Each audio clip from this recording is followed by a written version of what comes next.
Boliviana de Aviación.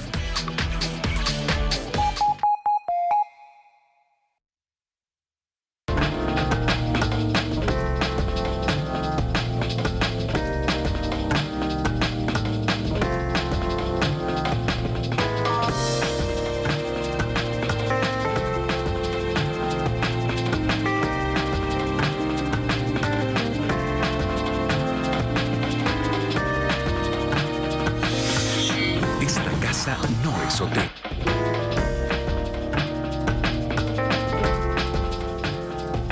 Muy buenas noches, bienvenidos a Esta Casa No es Hotel. Esta noche nosotros finalizando nuestro ciclo de entrevistas a candidatos presidenciales.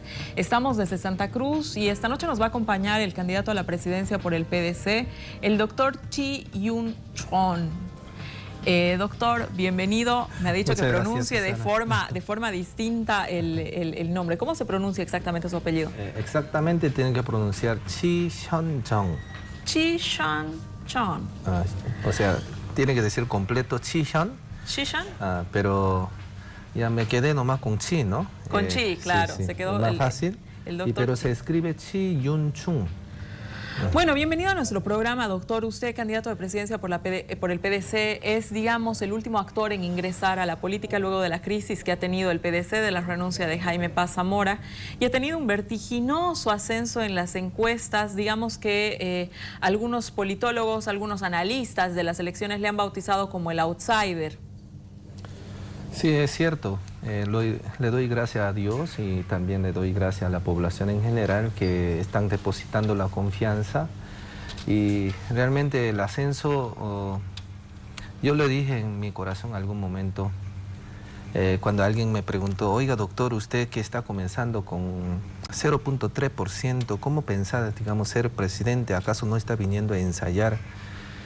Entonces le dije que sí, no estoy ensayando, sino voy a entrar a la presidencia. Entonces otro decía, pero ¿cómo puede con 0% vas a querer alcanzar a la presidencia? Yo le dije, no es lo mismo 0% a 0.3%, le dije, ¿no? Entonces en ese sentido, porque en mi dentro yo lo decía, si lo entrego esto, 0.3% bajo pie de Cristo Jesús, yo sé que el Señor va a hacer su obra de multiplicación, así como Dios lo hizo multiplicar 5 panes y 2 peces para las multitudes de 5.000 personas y lo hizo sobrar todavía. Entonces, en ese sentido, objetivo no es nomás que yo entre a la presidencia, sino el objetivo es que queremos tener la transformación de Bolivia, ya una vez sacado todas estas logias, sacado todos esos viejos políticos que no quieren soltar sus uñas, que vienen teniendo sus garras décadas. No es asunto del año pasado o de hace 5 años. Esto ya viene en una trayectoria. No solamente estamos hablando del grupo del MAS, que tienen en realidad, ni tampoco ellos tiene 13 años. Ellos ya vienen practicando sus politiquerías de hace 20 años, gestionando el movimiento de la izquierda, donde todo lo vienen camuflando a lo que es la economía nacional, para asegurar el robo internacional gestionado por el movimiento de la izquierda. Doctor, ha abierto muchísimos temas, ha abierto el tema político, ha abierto el tema económico, ha abierto también el tema de visión de país, que son más o menos las preguntas que yo tengo pensado hacerle. Después del corte, ¿qué le parece si empezamos con el tema político? Gracias por acompañarnos. Gracias.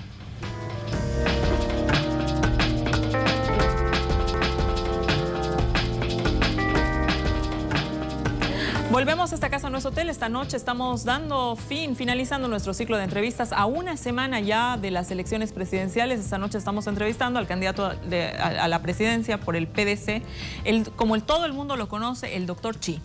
Doctor, a la introducción hemos abierto varios temas, varios de los que yo quisiera empezar en este bloque para hablar de la parte política. Y para hablar de la parte política yo quisiera que empecemos por algunos conceptos básicos. Y es, ¿qué entiende usted, doctor, por la democracia?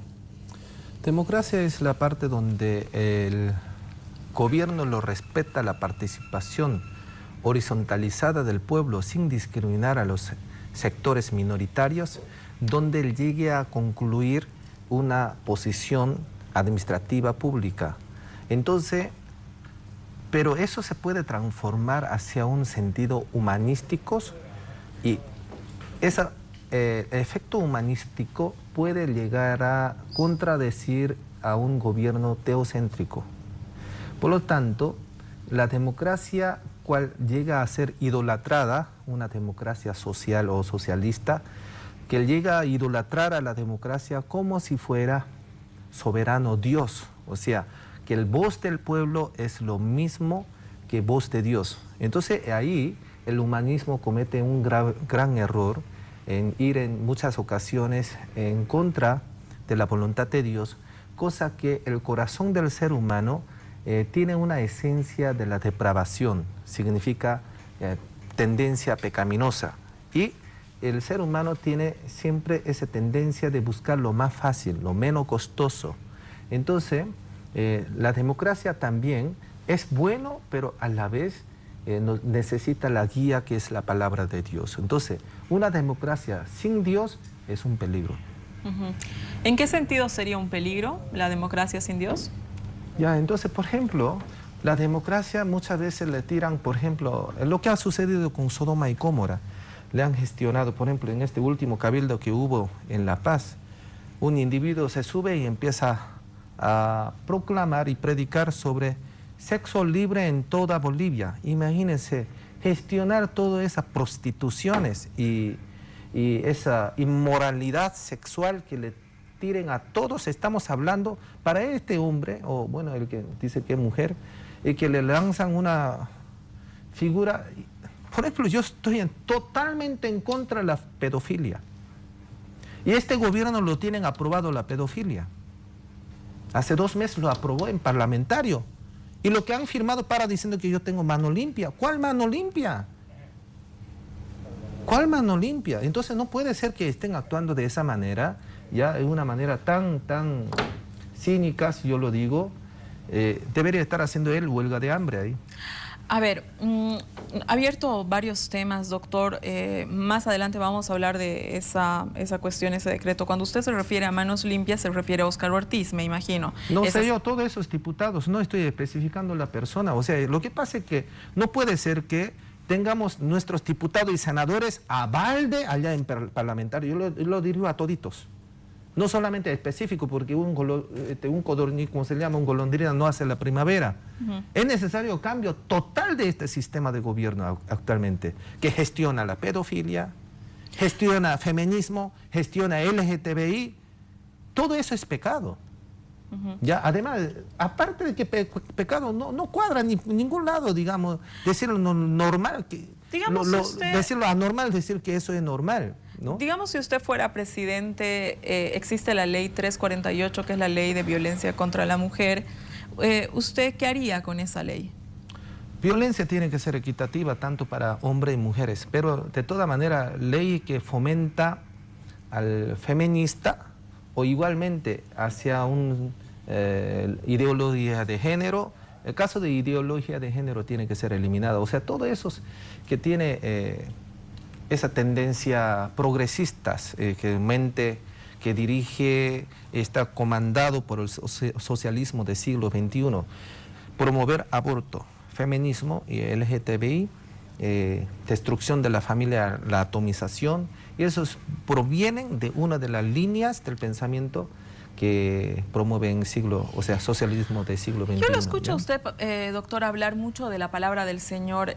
¿No cree que todos somos hijos de Dios y que ir en contra de discursos feministas que muchas veces lo que quieren es sencillamente acabar con la violencia contra la mujer, se pueden leer como discursos de odio, doctor?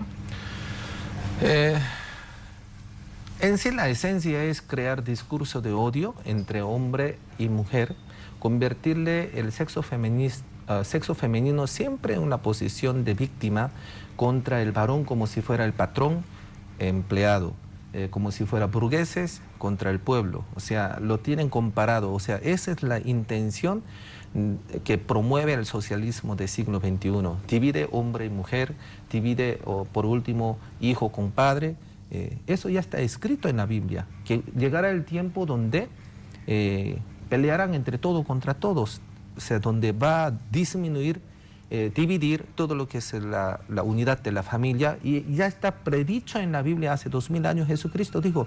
Entonces estos son señales de último tiempo que lo han mencionado en la Biblia. Entonces estos grupos que aparecen como son señales, pero nosotros como cristianos tampoco lo vamos a aceptar que eso sean promulgado a nivel nacional e internacional. ¿Y qué se va a hacer con eso? Porque con Cristo Jesús vino... Porque sí, en el entendido de la palabra de Dios y en el entendido de...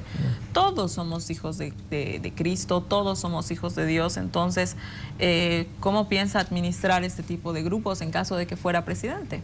Sí, todos somos bolivianos, pero no todos somos hijos de Dios, porque hay personas que son satanistas.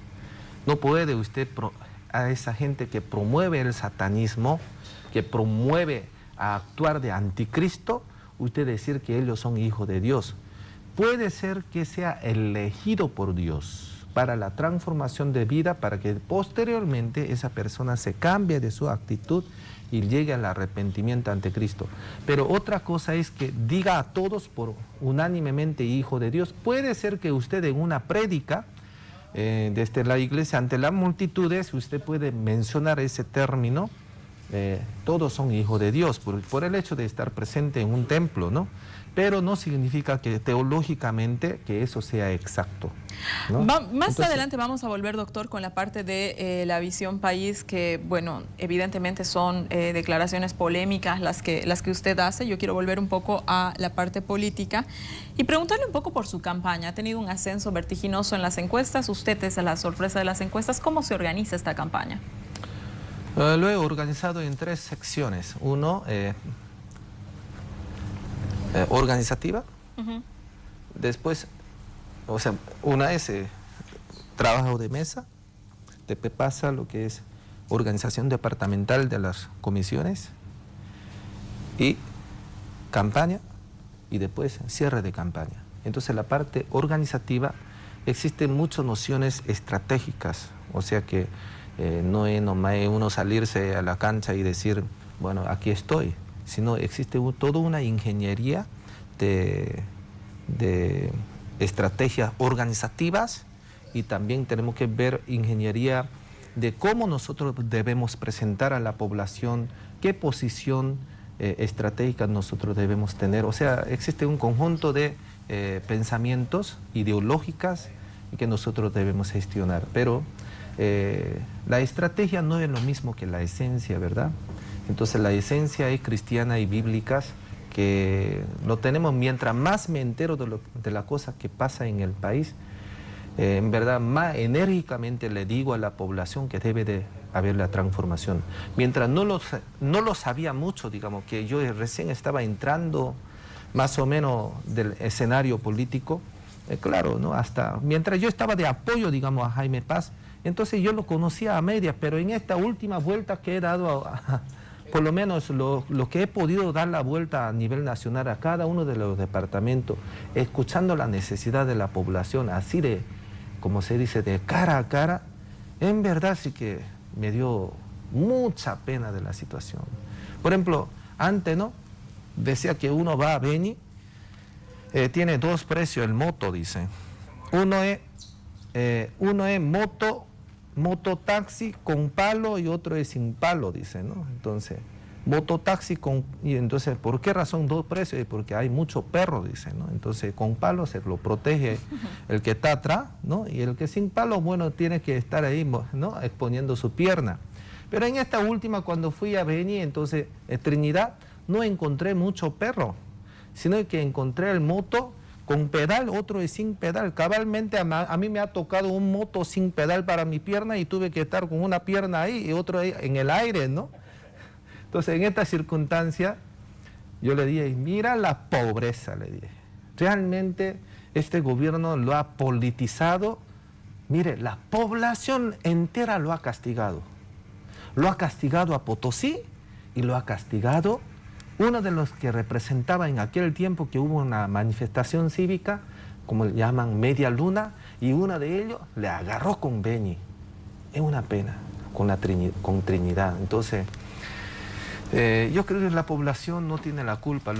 la culpa tienen los políticos, los líderes. Si no lo ponen de acuerdo entre ellos y después lo mueven a la población entera y el que paga platos rotos son la población, ¿no? Entonces, me di mucha pena a la población de Potosí y también de Beni. Doctor Chi, ¿usted en qué se diferencia de Óscar Ortiz, de Carlos Mesa, de Evo Morales? Empecemos por Evo Morales. ¿En qué se diferencia de Evo Morales? ¿Diferencia entre Evo Morales con quién? Entre usted y Evo Morales. Evo Morales. Sí. No, pues ideológicamente somos muy diferentes, ¿no? Entonces, él es de sistema centralista, socialista, al comunismo, y está queriendo lograr su meta ya en fase 1 de la... Ahorita lo han cumplido casi fase número 3 de Foro de San Pablo y está entrando 4 para el 5. Y nosotros somos prácticamente de la derecha, ¿no? Que creemos en libre mercado, libertad de expresión, horizontalización de la economía, no centralización de la economía, horizontalización de la economía, donde el recurso natural del país no es la pieza elemental que convierte en mamadera para el pueblo, donde lo esclaviza la mente de los bolivianos hacia una mente dependiente. Entonces lo estamos...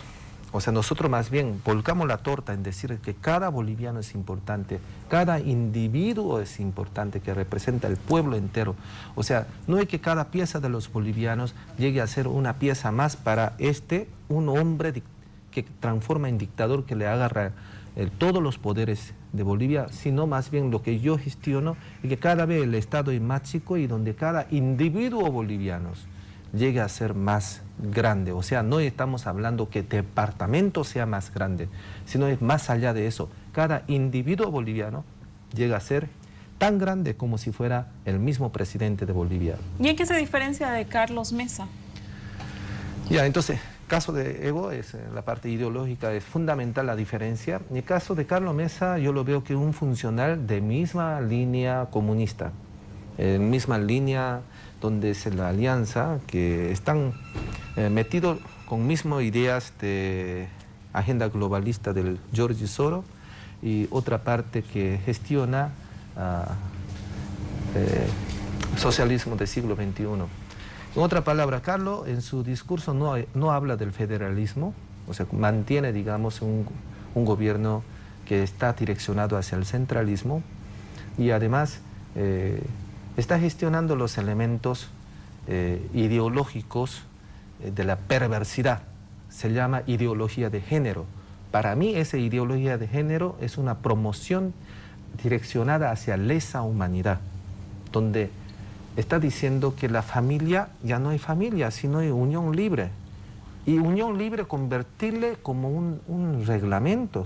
No puede ser de que entre amigos que puedan convivirse no significa prohibición ni tampoco en la ley. Usted puede dormirse, invitado a tu amiga en otro cuarto, dormirse, y ahora, ¿cómo será su vida íntima con ella o no? Bueno, esto es una cosa muy privada y particular, cosa que convertirle como una ley que quiera inclusionar a la población infantil y de ahí gestionando lo que se llama la hipersexualidad, donde desde niños se empieza a practicar el sexo y convertirle una práctica de pedofilia como algo normal.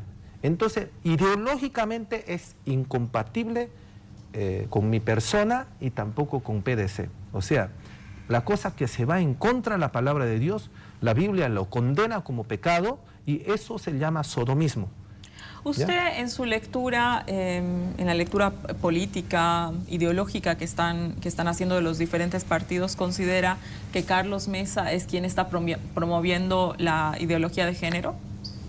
Claro, pues su propio partido se han hecho convenios. Y en este último también en Cabildo de la Paz, lo mismo. Lastimosamente Cabildo de la Paz le han direccionado, lo ha politizado el Cabildo. O sea, no está en contra de la persona que estuvo, sino la gente que han gestionado. ¿Por qué le hace que hable un LGTBista ahí adelante hablando y transmitiendo, predicando sexo libre a todo el mundo? ¿Usted está hablando de María Galindo? Sí, señor. Entonces, ¿de dónde viene ese señor a hablar de esas cosas? O sea, Cabildo se trataba de hablar 21F. Tenía que hablar de ese binomio del MAS nada más. Pero ¿por qué razón él tiene que estar hablando, promoviendo su ideología? Y entonces, ¿por qué el Comité Cívico de la Paz le permite hacer eso? Entonces ahí hubo una grave influencia por parte de comunidad ciudadana, o sea que estos grupos lo han inclinado, o sea, el Comité Cívico tuvo una inclinación en favor de comunidad ciudadana. ¿Qué diferencia encuentra entre Carlos Mesa y Evo Morales? Usted va a dar cuenta cuando yo lo digo, ¿no? ¿Por qué razón Carlos Mesa en su gestión le dio amnistía a Evo Morales? ¿Y por qué Evo Morales ahora lo devuelve la amnistía con sus 70 juicios que lo tenía Carlos Mesa? ¿Por qué le da la amnistía? Y uno de ellos es el problema del litio de Potosí.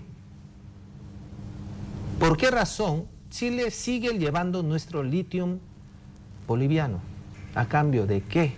¿Cuál ha sido la ventaja y el beneficio que le dejó esa? No estoy en contra de Chile, sino contra esa empresa que hizo con esos ministros. ¿Por qué lo salta todas las instancias y qué está ocultando? O sea, pero el resultado es que Bolivia no se ve el beneficio de 40 años que están sacando nuestro litio por parte de Chile. ¿Y por qué razón Carlos Mesa no responde en qué se quedó ese convenio con Chile en su gestión con Gonzalo Sánchez Lozada? Y sabiendo este gobierno del MAS que está saqueando nuestros recursos, que pertenece a los bolivianos, que lo sacan, ¿y dónde está el cambio? Yo lo tengo entendido de que tenía que hacer vía ferrocarriles en cada uno de los departamentos, con Cochabamba, La Paz, por todo lado tenía que hacer, pero lo único que lo hizo fue de Potosí a Oruro y Oruro a Tupiza y de Tupiza a Chile. Solamente lo hizo la vía para sacar nuestros productos. ¿Y a cambio de qué? Entonces, esa parte, y considerar que eso es una amnistía, me parece que los dos son la misma cosa y además ideológicamente son la misma cosa. ¿Usted se refiere al caso Quiborax? ¿Me está hablando del caso Quiborax? Sí, que entre a la investigación que corresponda. Pero lo que yo digo es que Carlos Mesa tiene que rendir la cuenta al respecto. Ahora, el candidato a Santa Cruz, Óscar Ortiz, bueno, ¿qué piensa de Óscar Ortiz? Usted ha estado ascendiendo vertiginosamente en las encuestas constantemente, de manera constante en todos los departamentos. Óscar crece muchísimo en Santa Cruz, no pasa lo mismo con el resto de los departamentos. ¿Cuál es su lectura política de eso? Lastimosamente, o sea, claro, había un alto nivel de sospecha de que este grupo estaba aliado, Demócrata estaba aliado con el MAS y afirmó, pues, en esta última encuesta, o sea, entrevista que tuvo hace unos 5 días, y él dijo que el candidato Evo Morales era su maestro y que García Linera era hombre idóneo para Bolivia y que era muy valiente. Entonces, bueno, pues si lo tienen de maestro a la persona que promueve el comunismo, persona que promueve movimiento de la izquierda, el centralismo, entonces para mí que es el mismo grupo. Así como viene haciendo el mismo grupo, la estructura que vienen armando la estructura departamental. O sea, la cosa es así. ¿Por qué razón hubo persecución política a algunos líderes políticos departamentales de Tarija, o sea, de Beni, o sea, de Pando, etcétera?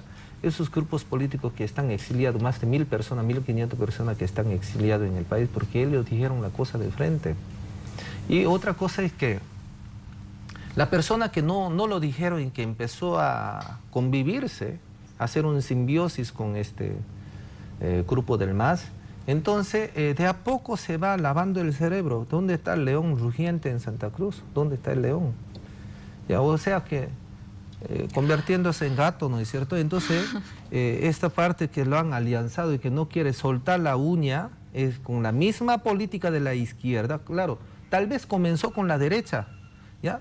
Es el león, pero después se convirtió en la izquierda. Por lo tanto, la parte de la derecha se quedó, ¿no?, muy flaqueado en su ideología, lo cual al promocionar mediante Óscar Ortiz, tampoco se dio, digamos, un caso que sea diferente a los clásicos de la persona que ya han sido lavados con mentalidad de la izquierda.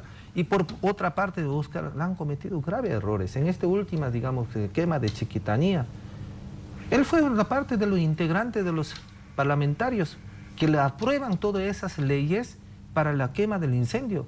Entonces, este señor tiene que rendir la cuenta como diputado, y peor siendo una persona que estaba en pleno candidato. Estando de candidato lo permitió. O sea, aquí hay un problema. Es funcionario público y a la vez candidato. O sea, no debería ser así. Él debería haber renunciado. Lo mismo el candidato del MAS debería haber renunciado a su posición para que sea una competencia igualitaria, equitativa, pero no fue así. Este señor, no sé si es diputado, ahora siendo senador, digo, siendo senador, algún momento ha sido presidente del Senado y otro. Si en su mano estaban los documentos, ¿por qué lo permitió el incendio? Incendios indiscriminados. Entonces, y después para diciendo que tiene mano limpia. O sea, existen muchas cosas, muchos bemoles. ¿Y cómo él va a participar en la firma de pedofilia? No es posible, sí. Dos cositas para acabar ya este bloque, doctor Chi. Desde su perspectiva, entonces, estaríamos hablando de que tanto Evo Morales, Carlos Mesa e incluso Óscar Ortiz pertenecerían como a una misma bolsa ideológica. ¿Usted los identifica como candidatos de lo mismo? Sí, claro, son funcionales de socialismo internacional. A ver, lo último, antes de irnos al corte, porque ya me están diciendo que estamos con el tiempo para el corte. Usted, ayer nos hemos encontrado de casualidad en el avión, y usted me mostraba una aplicación donde veía los crecimientos en función a las tendencias de Google, ¿no? Y me mostraba cómo ha ido ascendiendo. ¿Usted cree que sea usted el candidato que vaya a la segunda vuelta con Evo Morales? Cuando David tiró la piedra a Goliat, no tiró 2 veces la piedra. Fue la primera y lo tumbó. Y así lo ganó. Entonces es la primera. No existe segunda. ¿A usted va a ganar en primera vuelta? A la primera, no. Porque dice la Biblia lo siguiente: sin fe es imposible agradar a Dios. Si esta candidatura lo puse bajo pie de Cristo, entonces yo debo de actuar y confesar y trabajar para la primera. Bueno, nos vamos a un corte. Ya volvemos en esta entrevista a profundidad que le estamos haciendo al doctor Chi, esta primera parte. Quédese con nosotros en esta casa, nuestro hotel, que continuamos con la parte programática. ¿Qué es lo que está ofreciendo el doctor Chi, que tiene certeza que va a ganar las elecciones del próximo domingo?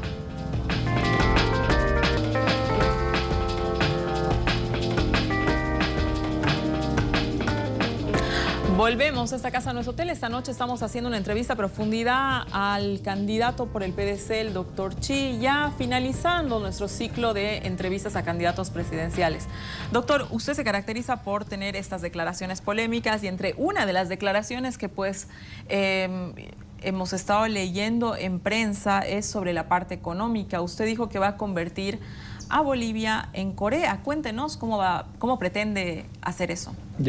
Gracias por la pregunta, pero en realidad no es transformar Bolivia en Corea, sino Bolivia va a seguir siendo Bolivia un país poderoso y próspero, y nuestro punto que estamos direccionando es agradable ante ojo de Dios, no ante otros países del mundo, sino que nuestra rendición de cuenta es ante Dios en forma personal y como la nación, y bajo la dirección de un gobierno que sea aprobado ante ojo de Dios. En ese sentido, obviamente que la tarea no es fácil, sino es una tarea donde tiene que haber un impulso de toda la población y compromiso de toda la población boliviana para una meta común de prosperidad y de desarrollo del país. Y entonces, en ese sentido, nosotros debemos trabajar, bueno, yo vengo diciendo de que con 3 ideas: fuerza, cooperación, autosustentamiento y trabajo intenso, que es una idea fuerza que le han resultado muy bien en muchos países del mundo. En otra palabra, del Corea del Sur, que lo ha generado esa idea, lo han gestionado en muchos países asiáticos. En día de hoy, usted puede ver que existe un surgimiento de los países asiáticos, ha sido gracias a la aplicación de estas ideas fuerzas. Corea del Sur tiene un modelo económico donde se concentra mucho en el esfuerzo individual, más que la participación del Estado, sino los esfuerzos individuales. ¿Cómo, si usted fuera presidente, concretaría, impulsaría, digamos, estos esfuerzos individuales? Porque en el anterior bloque lo que me dice es que necesariamente usted está pensando en una menor participación del Estado y un mayor impulso de, digamos, iniciativas particulares, personales. ¿Cómo las impulsaría? Entonces eso va direccionado con las inversiones y también cómo el gobierno lo facilite esas inversiones. Entonces vamos a gestionar dos tipos. Una es inversión interna y otra es inversiones externas. Entonces, inversión interna significa que nosotros debemos facilitar la inserción de las empresas, seguimientos y su crecimiento y asesoramiento técnico para que nuestras empresas puedan surgir en la parte de simplificación de la pago de impositivas y también minorización de las deudas de las empresas que lo tienen arrastrando de los años. En otra palabra, tenemos que hacer que nuestras empresas entren en un nivel de saneamiento. O sea, que se sanee y que entre en un cuenta cero y de que ellos puedan gestionar para adelante.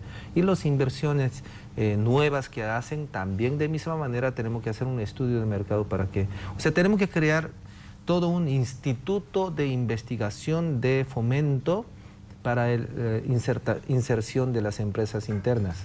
Y otra es las inversionistas internacionales que debe de gestionar grandes marcas internacionales. No estoy diciendo que solo tiene que ser de Corea del Sur, sino puede ser de otras naciones, ¿no? Entonces, solamente porque yo lo tengo un legado con Corea del Sur, por lo tanto yo lo ofrezco, pero no es que yo quiera tener una dependencia. O sea, en otra palabra, así de simple. En caso de Bolivia tenemos muchas inversiones internacionales que no es que ha comenzado hoy día, sino esto ya vienen desde hace décadas y siglos que vienen ya una interacción internacional. Lo vamos a fomentar, todas esas relaciones internacionales, activarla y abrirla a nuestras puertas internacionales. Igualmente, una de ellas sería parte del Corea del Sur. En esta ocasión he tenido, digamos, una conversación con unos relacionadores internacionales de mercado de Corea. Ellos dicen, ¿no? Nosotros, si quiere, lo traigo 1000 empresas coreanas, dicen. Si quiere, traigo 1000 empresas coreanas, pero el problema es que Bolivia no tiene la política de trabajar con los países que creen en libre comercio. Por esa razón, los cierra la puerta. Entonces, ellos, mucho que quieran, no puede venir, dicen. Bueno, pues, entonces si se tratara de Corea eso, existen muchos países que quieren venir a invertir siempre cuando nosotros le demos la garantía jurídica de que sus inversiones y sus gestiones tengan la perdurabilidad, ¿ya? Que haya entonces jurídicamente y otro una estabilidad económica y del mercado donde que sus valores de las inversiones puedan ir multiplicándola.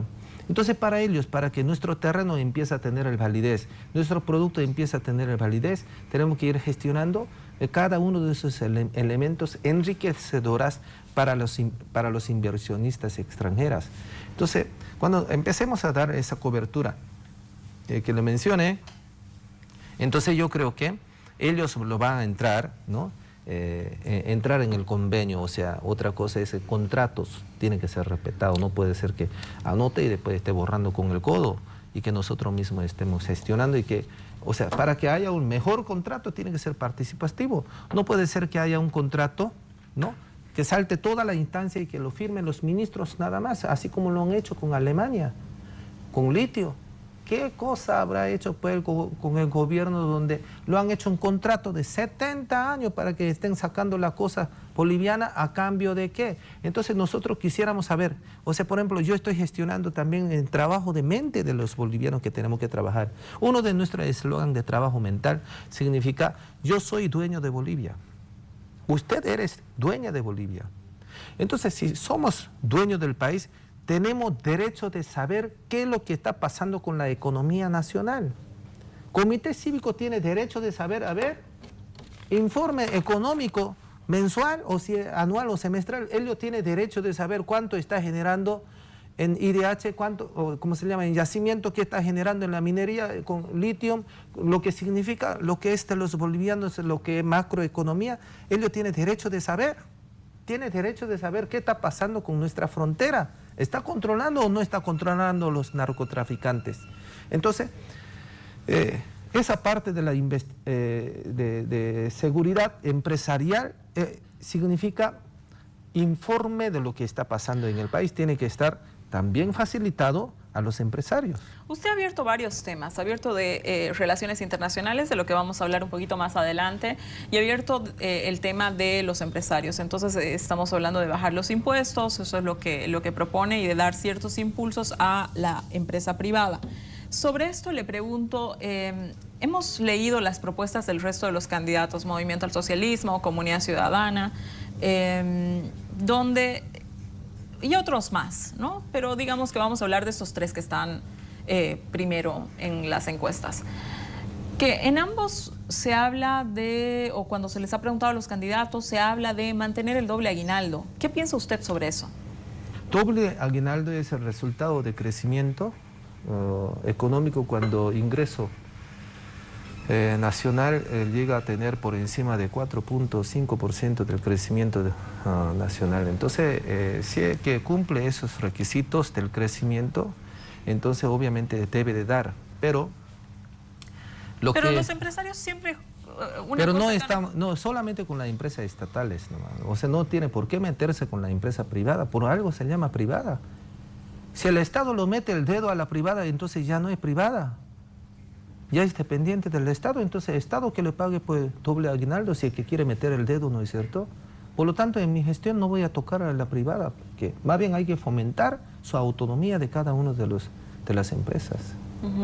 Además, nuestro tipo de trabajo también vamos a hacer muy diferente, o sea, vamos a segmentar, o sea, no es que uno tiene obligación de trabajar 8 horas, puede trabajar 4 horas, puede trabajar 2 horas si quiere, eso ya es en contrato individual con la empresa, eso lo vamos a hacer a prevalecer lo que significa el contrato civil como si tuviera el efecto laboral, o sea, no el laboral encima de civil, civil encima de lo laboral. Usted ha hablado de que Bolivia es muy poco pensar en un corredor bioceánico, sino más bien que Bolivia no es un espacio de paso, sino que quiere que se produzcan acá las cosas. ¿Usted detendría la construcción de los corredores bioceánicos? A ver, explíquenos un poco esa declaración. Sí, bien, entonces, o sea, nosotros no somos... Vía transoceánica tiene dos intencionalidades. Una primera intencionalidad es desviar el enfoque económico del país hacia La Paz, Cochabamba y Santa Cruz para proteger el robo de la minería de Potosí, Oruro, Tarija y Chuquisaca. O sea, para mí que es un movimiento de la izquierda sistemática lo que han gestionado para desvincular ya nuestras miradas. Entonces, por nada más lo dejan discriminado, lo dejan humillado la población, mientras más ignorante lo tiene la población le conviene para la dictadura. Entonces, en ese sentido, esos tres departamentos, a ver si nosotros hiciéramos una revisión de las inversiones y su costo-beneficio que lo tenemos en cada uno de los departamentos, como lo mencioné hace rato. Ahí está, pues, la situación con Alemania, puede ser con China, puede ser con un montón de países. O sea, yo lo tengo entendido que en realidad el que está metido ahí, no es nomás 3 países que lo estoy diciendo, están metidos unos 50 países del mundo que están sacando nuestras minas y nuestras cosas de yacimiento de litio. En verdad, esa parte, para desviar nuestros enfoques, lo han gestionado todo el tiempo a esta, con el título Vía Transoceánica. Queremos que gestione nuestro desarrollo a Cobija, Pando, Queveñi. Gestionaremos nuestro desarrollo vertical también, vertical, que es Chuquisaca, que también a nuestro departamento de Tarija. Y no vamos a depender de vías internas. O sea, vía interna del desarrollo, en realidad, eso no significa desarrollo, eso es transporte. Simplemente son vías de transporte de red nacional de mercado interno. O sea, yo lo englobo todo esto. No es la carretera. en sí el que nos va a desarrollar, sino Red Nacional de Comercio lo que nos va a desarrollar. Entonces, si nosotros lo damos ese énfasis de Red Nacional de Desarrollo, puede ser aérea, puede ser tren, puede ser carretera. También esas carreteras, no es hacer la carretera por hacer la carretera. Imagínense la curva que lo tenemos en nuestras montañas, así, todo en Z contra Z. Si nosotros lo invirtiéramos el dinero solamente para hacer, o sea, hacer una línea recta y hacemos tunelizaciones de las montañas, incluso puede salir mucho más barato, y se acorta el tiempo de transporte y seguro, porque nuestra curva de muerte que lo tenemos en cada rato que uno lo ve abajo, yo no sé, yo lo felicito a nuestros transportistas, nuestros micreros realmente, cómo lo arriesgan, bueno, su vida de ellos, como también de los tripulantes, y que muchos de ellos no tienen la seguridad cuando llueve, esas piedras que se caen, y alguna parte que ni está asfaltado. Es una pena, realmente. En este último viaje que he tenido me he corrido mucho riesgo, en verdad, y hemos visto mucha gente, y todos los días escuchamos que se han volcado los autos para allá, que se han caído allá, entonces, y lo peor de todo, no tiene ni señalización. Por lo tanto, vamos a gestionar Ministerio de Transporte, ¿ya? ¿Por qué? Es urgente arreglar esta parte. Pero lo que estamos hablando de nuestros desarrollos sociales, económicos, significa que nosotros lo que vamos a hacer es fomentar el fortalecimiento de nuestras ciudades fronterizas con Argentina, Paraguay, con Brasil, con Perú, con Chile. Todos esos fronterizos ciudades lo vamos a gestionar. ¿Por qué? Existen dos cosas: contrabando en esas ciudades, otro, pobreza en esas ciudades. Porque su economía no depende de Bolivia, sino su economía depende de países vecinos. Muy volcado, o sea, una tristeza total. ¿Cómo puede ser que las ciudades que se encuentran en esas zonas fronterizas dependan de la economía del vecino? Tiene que depender de nuestro país.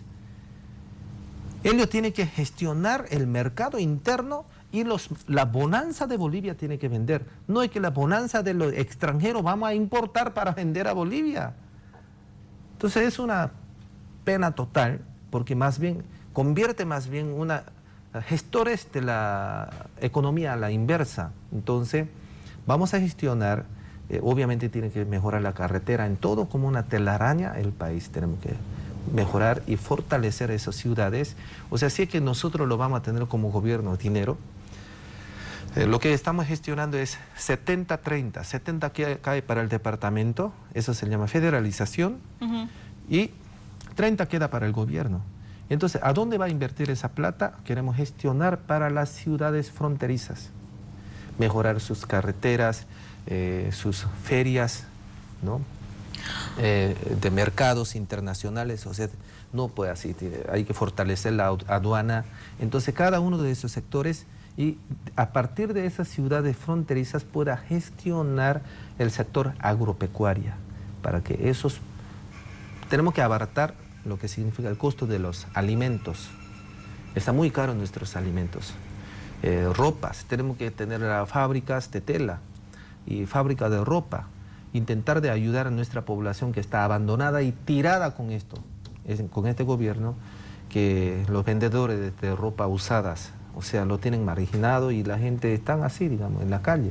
Entonces, a ello tenemos que compensar sus situaciones. Si nosotros no queremos que traigan la ropa usada y en fomento a nuestros productos nacionales, no puede ser que lo restrinjan a no traiga ropa usada y resulta que nuestra gente en Bolivia no tiene ni la máquina para coser, digamos, para producir nuestra propia ropa, y no tenemos ni tela.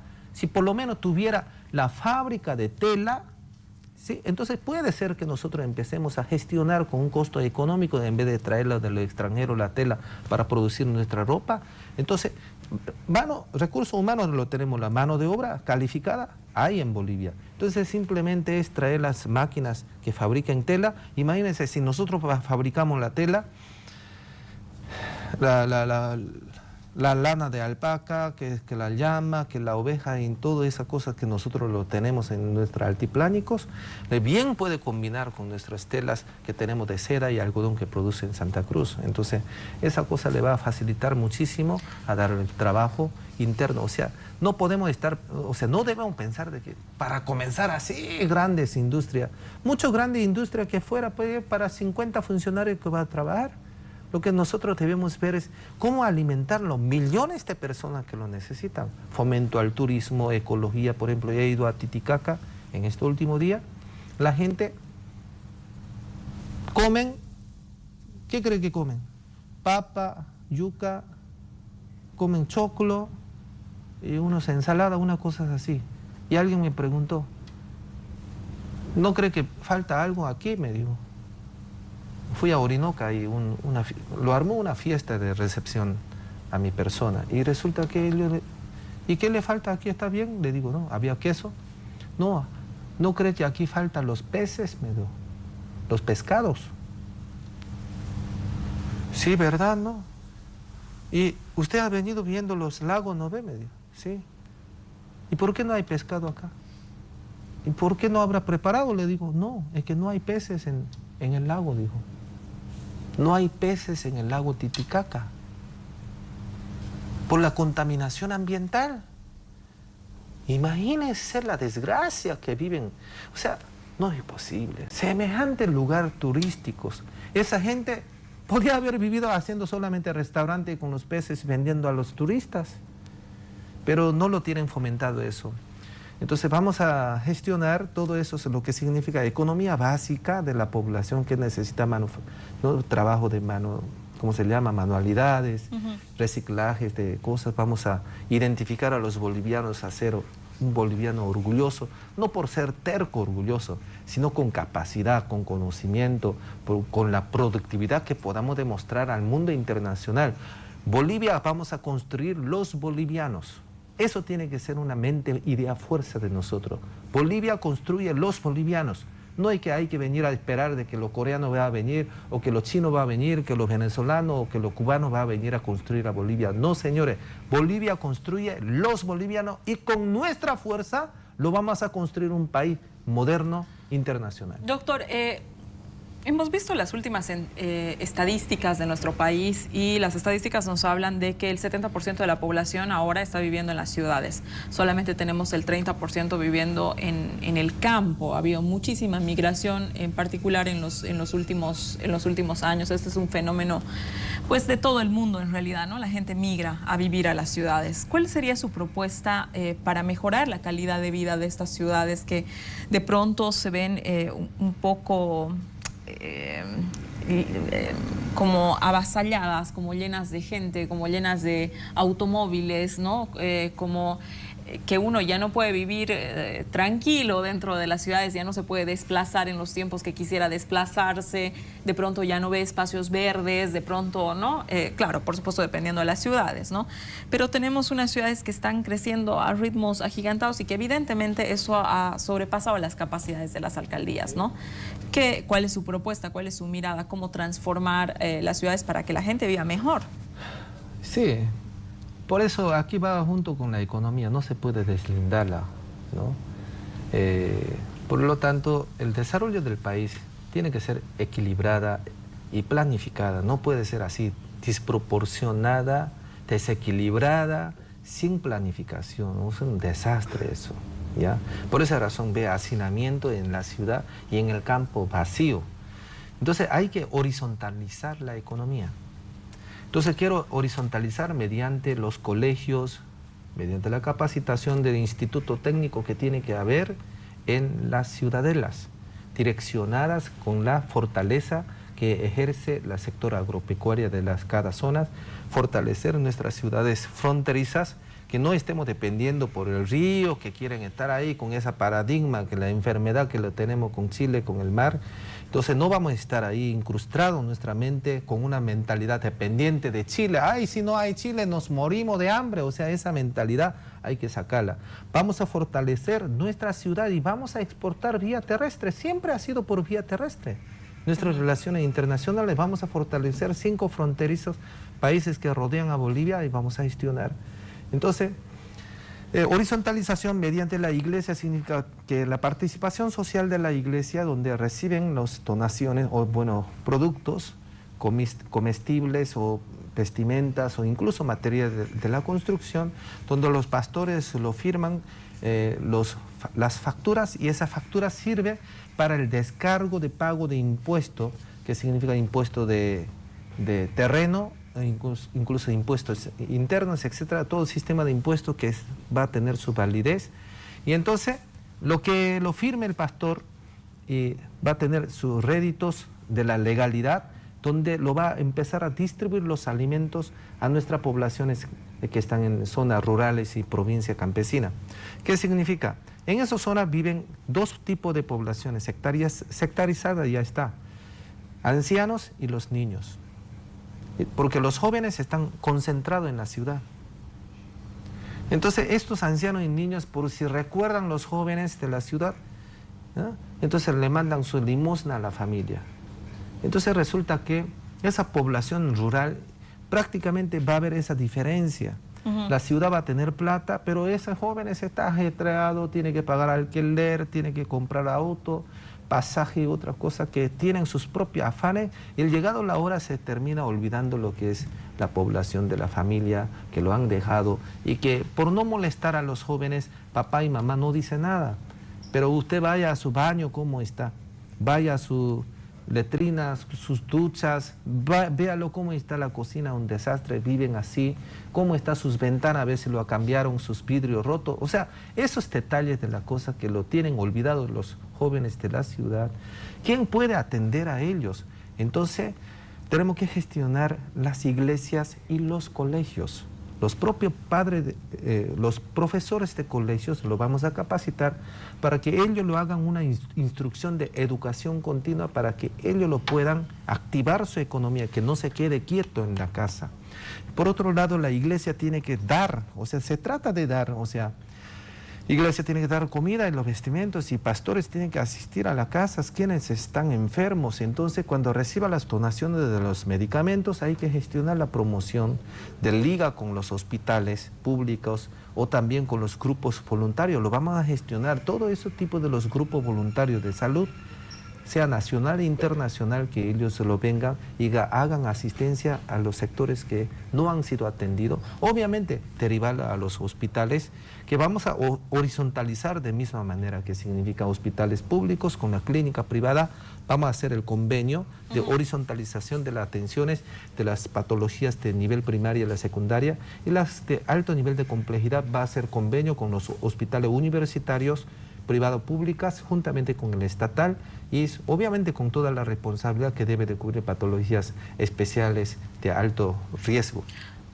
No. Usted ha hablado de dos temas de los que le quiero preguntar. Ha hablado mucho de los jóvenes que están en las ciudades, y eso me trae a la mente que hace poco vimos los estudios de la gente que estaría votando por usted, el grupo en el que mayormente, etariamente, estaría votando por usted, y son grupos jóvenes. ¿Qué usted le está ofreciendo a estos jóvenes que están hoy día dándole su apoyo en este crecimiento que ha tenido usted en las encuestas? El país que lo humilla, el sueño de los jóvenes, eso no se llama país, se llama desgracia.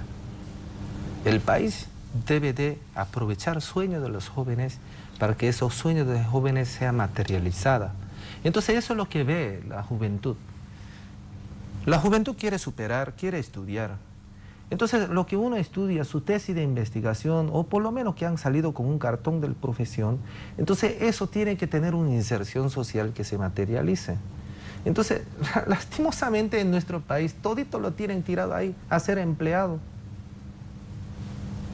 Entonces, en este último día estoy dando otro discurso.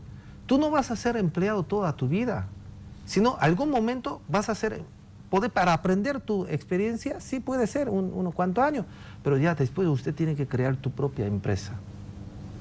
Gestionar el emprendimiento social. Sí, yo también puedo hacer. Sí, yo también puedo tener mi propia empresa. Sí, yo también puedo trabajar en sociedad con mis amigos. y lo podemos conformar una sociedad y el Estado nos va a proteger para que nosotros progresemos, nos va a dar instrucción técnica, a pesar de que uno es profesional, uno no sale todólogo. ¿Acaso usted sale de abogado? Aquí uno tiene que ser todólogo, quiere ser empresario, tiene que ser fiscal, tiene que ser juez para ser médico por si acaso.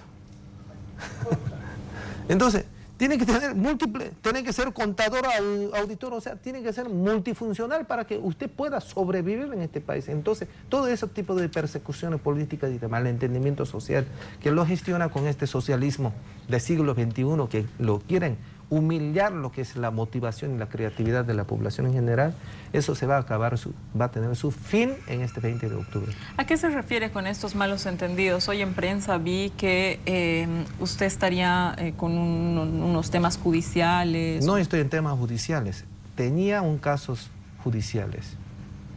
Ya, entonces ha sido resuelto, pero por esa razón los profesionales que, a ver, usted lo han formado, digamos, para ser médicos, especialistas, y te ha tirado ahí tus 15 años estudiando, y por un malentendido eso, y le cause una muerte civil, ¿te parece justo? No, y entonces ¿quién estudia? ¿Quién cree que estudiaría, te dedicaría 15 años sin dormir, estudiar eso y para que te termine en eso? O sea, ¿quién se mete eso? Entonces, en ese caso va a haber fuga de cerebro en Bolivia. Por esa razón tiene que haber lo que se llama gestión de peritaje, ¿ya? Entonces puede ser un ingeniero civil, un arquitecto, también está en riesgo, que caiga un edificio, uno u otro, digamos, ¿no? Tiene que haber un estudio peritaje, ¿no es cierto? Obviamente que tiene que haber un seguimiento. Entonces, sea todo tipo de profesionales lo vamos a gestionar mediante los gremios, su intromisión de, o sea, un colamiento de la situación del peritaje y después de la conciliación, y después ya si ahí no entendió, entonces recién entraría ya intervención del fiscal. También ha circulado en las redes sociales una fotografía de usted con Evo Morales y también en las redes sociales algunas afirmaciones de que en realidad usted sería un candidato de alguna manera del movimiento al socialismo o impulsado por el movimiento al socialismo. ¿Qué piensa de estas afirmaciones? Bueno, pues Universidad Cristiana de Bolivia tiene su propia, es una institución que funciona con sus departamentos y que tiene sus departamentos que gestionan su propio colamiento de selección de los doctores honoris causas.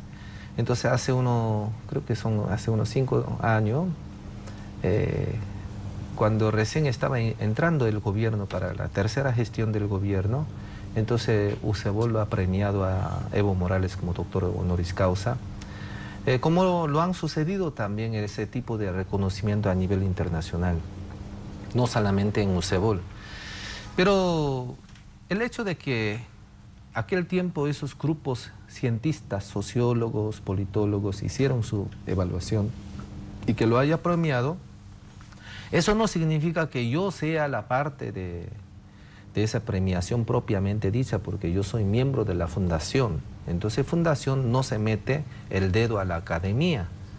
Entonces eso ha sido un doctor honoris causas, que es un evento que le ha gestionado en carácter académico, ¿no? Entonces, académico, entre ellos estaba también, lo han premiado a Percy, el alcalde, también a Rubén Costa le premió, a otros personajes. Entonces eso no significa que yo sea verde, si lo han premiado a él. No significa que yo sea demócrata, que Rubén Costa lo ha gestionado, ¿no es cierto? Entonces, si Evo Morales ha sido premiado, entonces el hecho de que haya gestionado no significa que yo sea del partido político de ellos. Y mi intromisión política es con PDC en día de hoy, ¿no es cierto? Entonces es una institución muy separada de lo que es la institución académica, formativa, ¿no? Esta es institución política y yo no tengo por qué, digamos, alianzarse con Evo Morales en ningún sentido, pero sí yo soy ciudadano boliviano como igual que usted. Nosotros, el hecho de que nosotros vivamos y que tenga usted una resolución administrativas del gobierno no significa que todos tenemos que ser masistas, ¿no? Me tengo que ir a un corte, volvemos ya con la última parte de nuestra entrevista, sumamente interesante, doctor, gracias por estarnos acompañando esta noche desde Santa Cruz, en esta casa, nuestro hotel. Quédese para la parte final ya de la entrevista con el doctor Chi.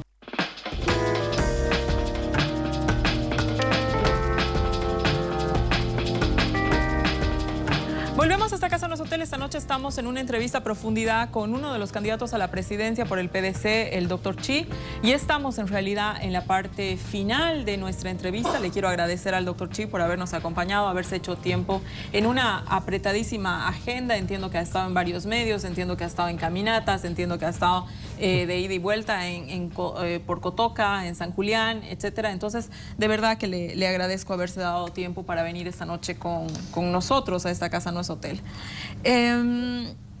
Usted ha tenido declaraciones muy polémicas, doctor Chi, ¿no? Posiciones en cuanto a lo que nos afirmaba en el primer bloque, en contra de la ideología de género, en contra de la ley 348. ¿Todas esas posiciones estarían insertas en su visión del país?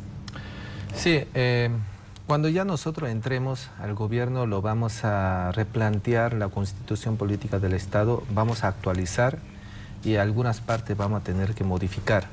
¿Cuáles son esas partes? Algunas tenemos que abrogar, ¿ya? Entonces, para comenzar, nosotros queremos gestionar República Federal de Bolivia, ¿ya? Donde lo vamos a hacer a prevalecer nuestros valores de la familia, los valores de moral cristiana, o sea, no es imposición cristiana, sino moral cristiana y la ética cristiana. Y vamos a gestionar el emprendimiento social de base, no solamente emprendimiento estatal de las minerías, como venimos hablando en sentido de macroeconomía.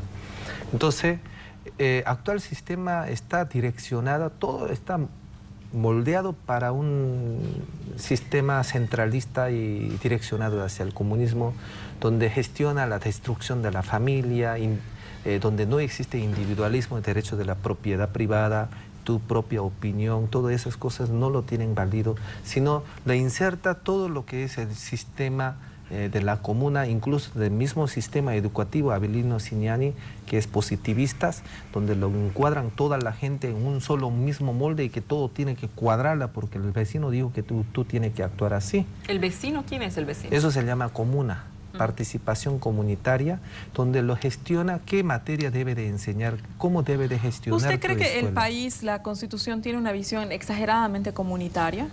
Es comunitaria y direccionado hacia el comunismo ya, o sea, ya estamos no solamente, o sea, ya la parte de la estructura del gobierno, su intromisión en cada uno de los poderes, incluso el poderes electivas que hoy, día de hoy estamos viviendo, o sea, protesta por toda parte del Cabildo Nacional, el problema que hubo en Potosí ayer. Pero justamente el Cabildo, por ejemplo, de La Paz y el de Santa Cruz también, aunque, bueno, hubo otras resoluciones, pero lo que exigen es el respeto a la Constitución. ¿Usted cree que esa Constitución es la que hay que modificar?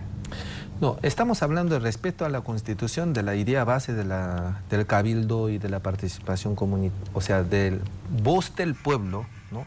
Es respetable y debe de ser respetado. Pero otra cosa es que la Constitución misma está direccionada hacia el gobierno centralista. Entonces, ¿qué estoy proponiendo? Federalización.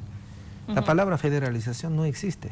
La autonomía está dirigida solamente la autonomía indígena, solamente como una indígena, como un fomento cultural nada más, pero no tiene un fomento de desarrollo económico social que coparticipe con el federalismo.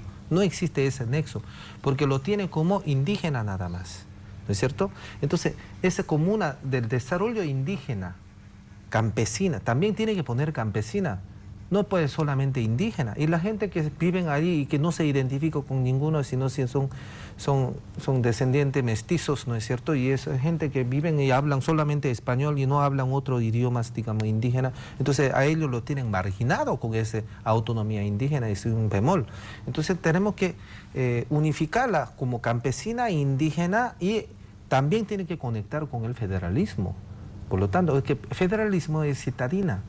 Porque los prefectos o alcaldes siempre va a estar direccionándole hacia donde hay los votos, porque va a ser mediante la votación. Entonces, las ciudadelas que están en margen, lejanas, esos pesqueros, esos campesinos agropecuarios que viven con sus animalitos ahí, y los descuidan porque esos votos no les interesa a ellos. Por esa razón los descuida luz, agua, no hay, digamos, teléfonos, ni qué hablar de internet, en esos lugares completamente abandonados. Si nuestro propósito es horizontalizar la economía, ante la pregunta que usted decía, ¿por qué se concentra la gente? Porque no lo ve, pues, nivel de vida, condiciones de vida, digamos, en el campo. Uno tiene que vivir como aborígenes. Entonces, y quiere que siga viviendo como aborígenes. No, señor, vamos a anticipar. O sea, horizontalizando significa que mediante la autonomía indígena y campesina lo vamos a activar nuestra economía agropecuaria. Entonces va a abaratar nuestros alimentos. Va a haber elementos bases de textiles y otros, vamos a mejorar nuestra vestimenta. Materiales de la construcción, vamos a interactuar mucho mejor. A ellos les vamos a dar el trabajo también para que puedan hacer los materiales de la construcción. Y construcción, materiales, esos materiales tienen que volverle mediante bolsa de cemento a reestructurar sus casas. O sea, la población corresponde a recibir dos tipos de beneficios. Uno, la horizontalización económica y del cierre del mercado, o sea, protección del mercado interno, que se llama la nacionalización, o sea, ¿qué significa? La protección a la patria, ¿no es cierto? Y por otro lado, es nuestra gestión correcta de lo que es el manejo de recursos naturales y otros, que muchos de ellos tienen que también recibir esos beneficios, cosa que no es nomás luz, agua y la infraestructura, sino tiene que gestionar el emprendimiento social, que nuestros campesinos tengan una profesión, aparte de ser agrónomo, que sus hijos de ellos puedan aprender algunas técnicas y tecnología, y que el gobierno tiene que gestionar esa implementación de las maquinarias mediante la inserción de la cooperativa. En el anterior bloque usted hablaba del tema de relaciones internacionales. Indica que mejoraría las relaciones internacionales con algunos países y con otros habría que revisar nuestros convenios internacionales. ¿Con qué países usted considera que hay que revisar nuestra relación internacional? Ya, tenemos que ver primeramente lo que nos cae inmediatamente a Bolivia es dos crisis económicas graves. Uno, que se está agotando la plata que lo prestaron a nivel internacional. Entonces ya este año, primer 2 años, viene el ajuste de cómo vamos a hacer porque nos ha acostumbrado a vivir con la mamadera del Estado y resulta que ya ahora, ¿y qué va a hacer, digamos? Si ya no hay, ya se acabó la leche de la mamadera. Entonces esa situación tenemos que dar la solución, o sea, ya estoy hablando del diagnóstico económico. Segunda fase económica es problema de que los países internacionales van a venir a cobrar la deuda. En otra palabra, me entro y después me va a empezar, a mí me va a cobrar de este problema de los masistas de 13 años de su deuda internacional. Ya en nuestra gestión va a querer a cobrar enterito ya, antes de que termine nuestra gestión. Entonces, segunda crisis económica que puede venir y que nosotros tenemos que tener esa planificación de 5 años de amortiguación y de desarrollo y de las inversiones internacionales que tienen que ir gestionando simultáneamente para el crecimiento y desarrollo, que no sea perjudicado, sino que entre en la potencia internacional. ¿Usted entraría al Grupo de Lima? Entonces, estamos hablando de esas relaciones, de los convenios que usted habla, que Grupo de Lima no es la nueva que ha salido, ¿no es cierto? ¿No? Entonces, la nueva que ha salido de alianza sí tiene que entrar de esos convenios internacionales, pero lo que yo quería entrar es la deuda que tenemos con Brasil, que no están dando la total cobertura, que tenía que vender, digamos, 10, está dando solamente 6 y 4 o 3 no está entregándole a Brasil. Entonces, hay que hacer una revisión de la producción. Excelente internacional. Y otro es el control de narco, que nos está carcomiendo a la población. Entonces tenemos que gestionar, o sea, no es que vamos a ir en contra de la población cocaleras, sino vamos a dar primeramente en controlar todo tipo de tráficos. ¿Y qué piensa de nuestra relación con Venezuela?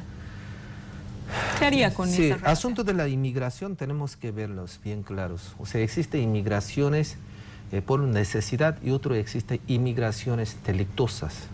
tenemos que hacer un control, porque cuidado que vengan los venezolanos y nosotros los bolivianos somos muy compasivos, entonces empezamos a dar la jovialidad, pero también existen algunos inmigrantes que son dañinos a la población. Entonces, pero de toda manera tenemos que hacer un plan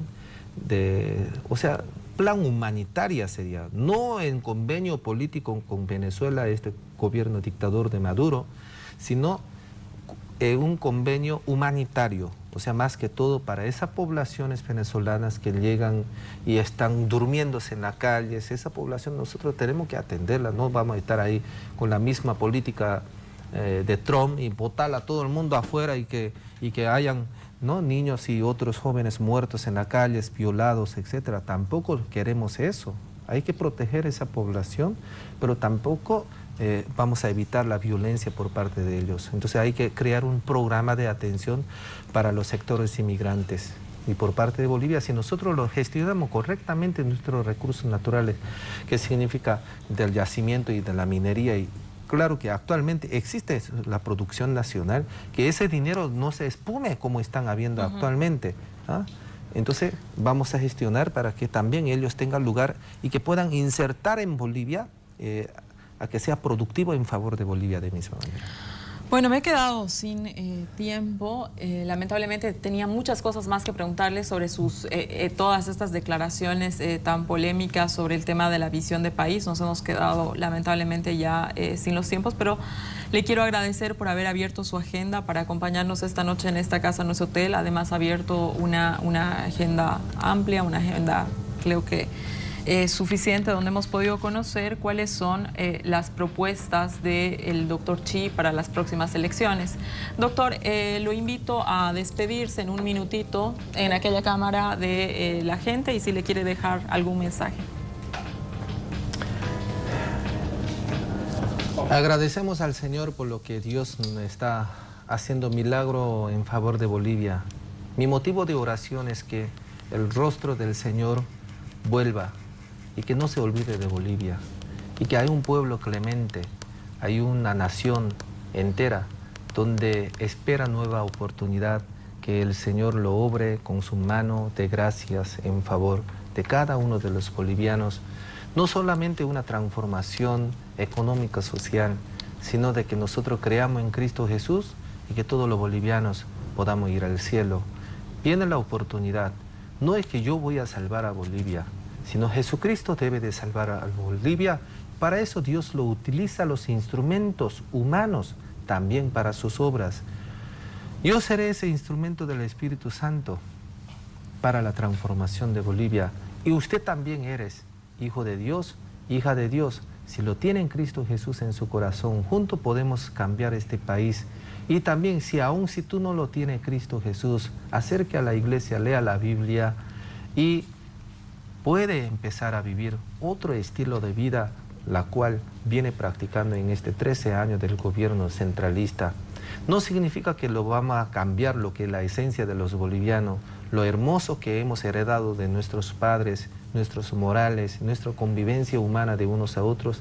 Eso lo voy a gestionar en alto nivel.